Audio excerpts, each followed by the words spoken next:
Today we're giving you some updates on what to expect with the iPhone 13. Or is it the 12S? Or is it the 13? Or is it neither? All of these questions will not be answered in today's video. Let's begin.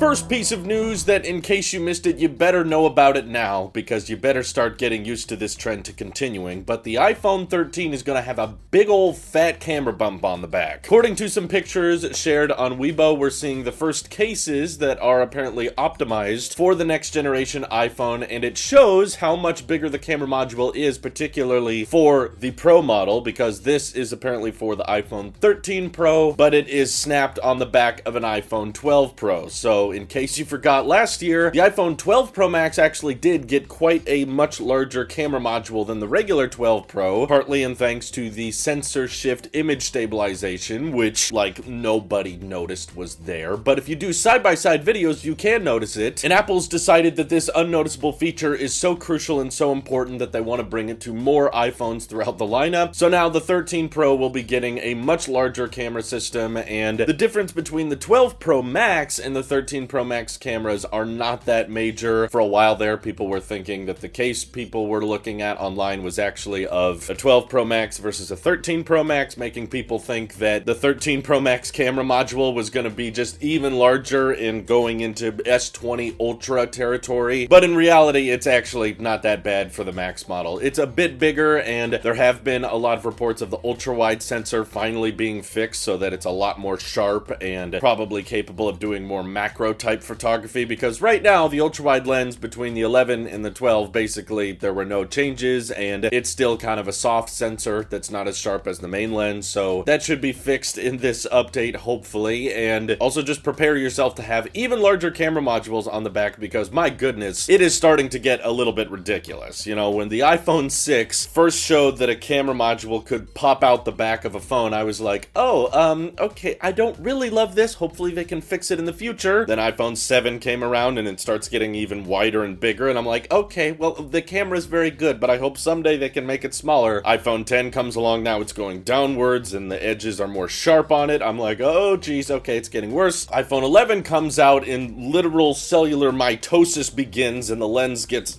into a square, and for a while there I'm just like, well, okay, you know, I'm not used to it yet. It looks kind of weird, but it's where the future of the iPhone has to go. You know, the lenses have to be equal distant from each other or some bullcrap like that. And now the square camera system is just getting even larger, to the point where I'm like, okay, is this ever gonna end? Pretty much ever since 2014, the cameras on the back of iPhones have just been growing bigger and bigger and bigger. And I'm wondering if it's ever gonna stop. Are we gonna reach a point where the camera module is the entire back of the phone? That was being posted around as a meme for a long time, but now I'm actually starting to genuinely think that's what companies are gonna start doing. It's no longer a joke. This is legit what's probably gonna happen. Aside from the camera modules being bigger, we should also expect the overall chassis to be slightly thicker, just enough so that you can't use your old cases. That was the main reason they made it thicker, but also it kind of allows them to put in bigger batteries, which I think is good, because pretty much all of the iPhone 12s had worse battery life than the phones they were replacing. 12 mini wasn't replacing anything, but we all know how the battery life is on that. And it's also the first year in a while Apple decided to not have battery cases, right? That makes sense. iPhone 11 lineup has great battery life, they get battery cases. iPhone 12, objectively worse battery life across the board, no battery cases.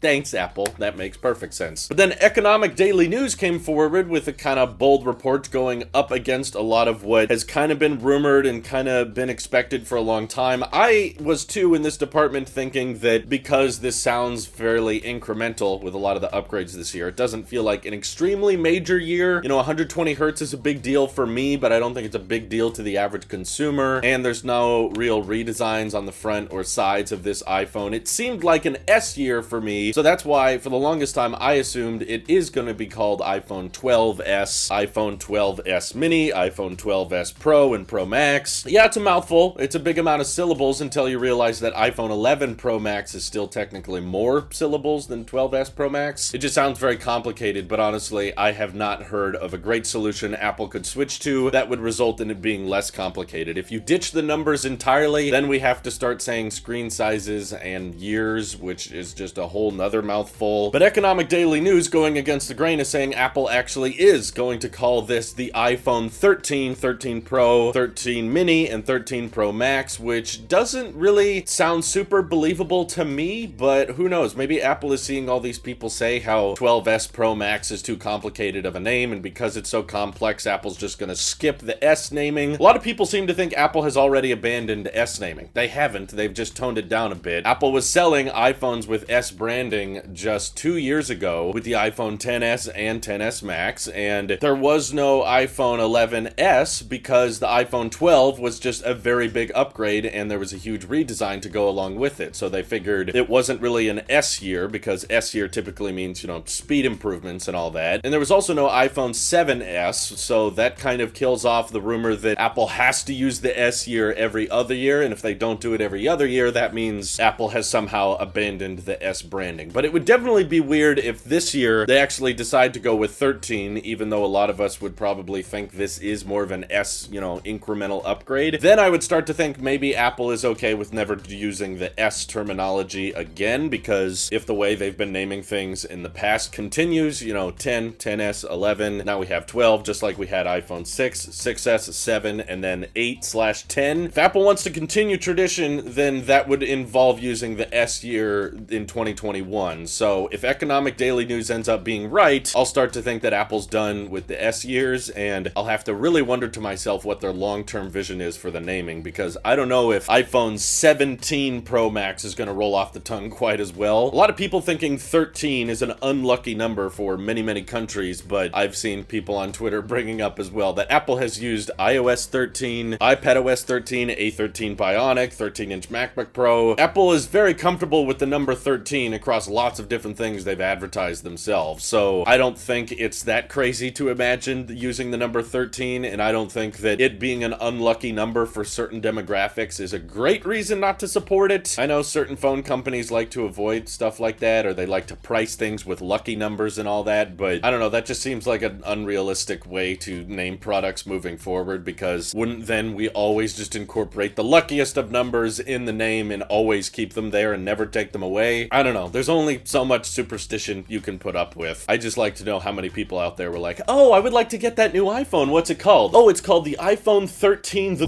iPhone. What? Do you know what 13 means? Would you skip this year's iPhone simply because of the number in the name? Feel free to let me know if you're that type of person. This is your Alp Sheep here. I'll see you guys in the next one.